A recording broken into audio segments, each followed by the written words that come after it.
Assalamualaikum warahmatullahi wabarakatuh. Teman-teman, jumpa lagi dengan Fadil di SFA Moto Channel. Kali ini saya singkat aja, question and answer, menjawab pertanyaan. Ada yang nanya ke saya, meskipun saya sebenarnya bukan suhu ya, belum master juga. Pengalamannya melihara BMW juga belum banyak, tapi ada yang nanya gitu ke saya. Mas, saya ini ditawarin sama saudara, ininya apa namanya, dia punya BMW masih ya simpenan, jarang pakai, low kilometer gitu, terawat. Kira-kira kalau diambil biaya perawatannya mahal apa enggak ya? Bengkel-bengkelnya gimana tuh gitu. Saya jawab, ya kalau terawat mah ambil aja.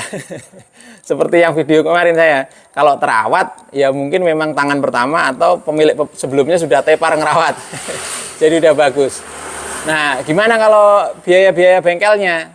Saya bilang gini nih, saya meskipun saya itu beli Kijang bekas, atau Trajet bekas, atau Grand Livina bekas, kalau servis rutin, saya ke bengkel resmi, termasuk ini.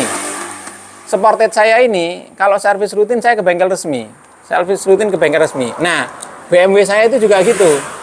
Servis rutin saya ke bengkel resmi, supaya recordnya ada. Nah, berapa biaya servis di bengkel resmi BMW dibandingkan bengkel resmi yang lain? Saya bilang sama aja. Bener, sama aja.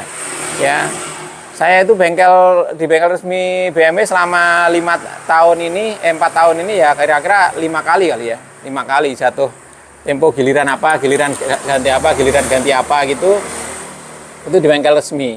Saya bilang sama aja, bahkan gitu kan, bahkan mungkin kalau misalnya dibandingkan Toyota di bengkel resmi, tapi Toyotanya yang sekelas ya, misalnya Camry atau Honda Odyssey gitu, itu ya lebih murah BMW saya ya.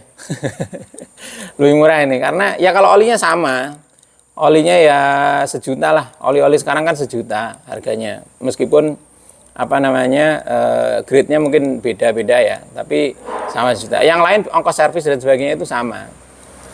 Yang mahal kalau harus ganti spare part yang urusannya elektrik, sensor-sensor gitu, nah itu mahal. Nanti kapan-kapan saya cerita, mahal.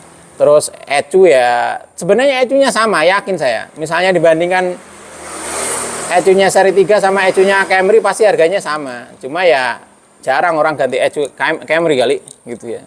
Gitu. Jarang ganti yang gitu. Cuma kalau yang BMW, nah ini yang, kalau yang lain mah sama sebenarnya ya. Jadi ongkos servis ya paling satu lotnya 300.000, 200.000 gitu ongkos servisnya. Ganti oli atau ganti filter AC gitu sama, filter oli sama 200.000 gitu ya. Cuma kalau teman-teman bandingin sama bengkel-bengkel biasa, ente punya Innova, di servisnya di bengkel biasa ya filter oli 90.000, 100.000. Tapi kalau di bengkel biasa BMW, bengkel spesialis BMW ya paling harganya sama-sama segitu-segitu juga. Jadi nggak ngeri-ngeri banget sih. Kalau urusannya servis rutin mah nggak ngeri-ngeri banget. Mungkin ngerinya ketika ada yang harus diganti, terutama yang sensor-sensor kelistrikan komputer dan sebagainya. Kalau servis rutin mah biasa. Businya ini saya pernah ganti nih. Tapi saya gantinya nggak di BMW karena satu businya 400.000, 450.000 satu busi itu. Saya nanya ke tunas BMW, ini businya tipe apa iridium atau apa gitu, katanya nggak tahu lah. Yang penting businya BMW. 450.000, waduh, nggak berani saya. Akhirnya cari bos-bos yang biasa di bengkel spesialis, yang 75.000 lah. Kan kalau kelas-kelas apaan sama busi paling Trajet saya itu busi ya cuma 25.000 gitu. Ya, apaan saya paling 50.000. Itu 450.000. Tapi sama nih, kalau ente ke Nissan, teman-teman ke Nissan punya X-Trail gitu, ya businya sama 400.000. Percaya nggak percaya, cek aja gitu. Karena saya punya teman yang businya yang punya Nissan X-Trail gitu 2017 atau 2019 itu, ya ganti busi 400.000 satunya, sama. Bahkan nih teman kemarin yang jebol ininya, support shocknya X-Trailnya itu T31, itu lampunya sama dengan lampu saya, Xenon Arc. Kemarin ganti ya 1 juta. Nggak nanya saya dulu. Ganti lampu X-Trailnya dia Xenon Arc itu 1 juta, nggak nanya saya dulu, saya dapat di Shopee 150.000 udah 2 biji buat BMW saya. Jadi prinsipnya sih nggak usah takut sih, apalagi dapat barang terawat. Udah barang terawat kayak ini, nggak mogok, nggak rewel, cuma tinggal nerusin ke bengkel resmi gitu. Tapi diikutin ya, diikutin ininya jadwalnya. Jadi kalau ini udah ganti oli matic, karena udah kena 80.000 beberapa ya. 80.000 ya saya ikutin jadwalnya. Kena oli matic 3.500.000 lah gitu. Tapi kan habis itu insya Allah aman gitu. Nah kalau ngikutin jadwal resmi, jadwal ininya, servisnya kan item-item yang dicek itu kan lengkap. Kalau ke bengkel biasa paling ganti oli doang, karena mereka cuma ngelihat nggak apa-apa, oke, nggak apa-apa, oke. Pemiliknya nggak mau ganti ya nggak usah ganti. Gitu. Ya, jadi ya biasa sih sama. Karena saya juga di pabrik itu ngurusin mobil perusahaan sih. Mobil perusahaan itu kan Honda, Toyota, Honda, Toyota, Honda, Toyota gitu. Bahkan servis resmi saya di BMW itu lebih murah dibanding servis resminya bengkel Toyota, di Toyota yang Rush, Terios, Innova itu. Karena biasanya mereka paket kan, karena perusahaan dia langsung di cas ini, cas ini, cas ini, cas ini. Sekali servis 4 juta, 3.500.000 gitu. Ya, jadi ya biasa aja sih, gitu, biasa aja, pinter-pinternya ini aja. Cuma memang problem ketika melihara mobil apapun itu orang yang kurang ngerti mobil gitu. Taunya dandan aja dan pengennya kan nggak dandan. Beda, padahal mungkin tetap harus diikutin jadwal servisnya atau part itu pasti ada yang rusak. 5 tahun, 10 tahun itu part ada yang rusak pasti. Nggak mungkin ada yang rusak semuanya.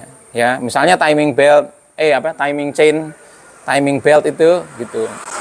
Saya waktu trajet itu aja gantinya di bengkel resmi. Itu ya cuma 4 juta dengan garansi gitu. Kalau di bengkel-bengkel biasa bisa 2,5 juta gitu. 2,5 juta tapi kan nggak ada garansi kadang-kadang gitu. Dan biasanya mereka pertimbangannya memang satu set sekali bongkar apa aja yang diganti. Kalau bengkel-bengkel biasa kan kadang-kadang mikir ini aja diganti, ini nggak usah. Padahal nanti kalau yang itu nggak diganti pas tiba waktunya rusak kan tetap bongkar semua itu gitu, bongkar semua, kena cas yang lebih mahal. Saya pernah gitu juga ya.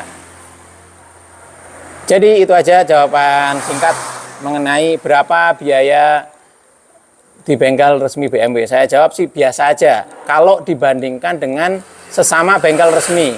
Ente ke Nissan, ente ke Kia, ente ke Toyota, selama bengkel resmi nggak ada yang murah, nggak ada yang murah.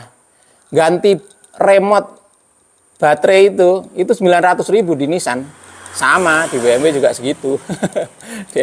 Di Toyota Camry itu 3,5 juta itu kuncinya, BMW 4,5, podo. Sama aja, sama ya, selama sekelas biasanya sama. Tapi kalau ente bandingin BMW sama Avanza ya beda lah gitu. Jadi ininya kira-kira gitu penjelasannya. Oke, semoga bermanfaat. Kurang lebihnya banyak belepotan dan sebagainya, saya mohon maaf. Pasti banyak teman-teman yang punya pendapat yang lain, pengalaman yang lain nih. Karena pengalaman kalau udah ngurusin mobil tua itu pasti beda-beda. Silakan komen, sharing-sharing di bawah, nggak apa-apa. Saya juga terbuka, teman-teman juga terbuka. Basicnya adalah pengalaman orang beda-beda. Ente dapat barang juga beda-beda, lokasi tempat juga teman-teman juga bisa beda-beda ya. Dan kondisi keuangan beda-beda. Silakan dipertimbangkan sesuai kemampuan. Tapi kalau dapat barang terawat, ambil aja lah. Ambil aja, sama kayak ini wis ora rewel. Enak, biasa aja. Sekian, sampai jumpa di video berikutnya. Assalamualaikum warahmatullahi wabarakatuh.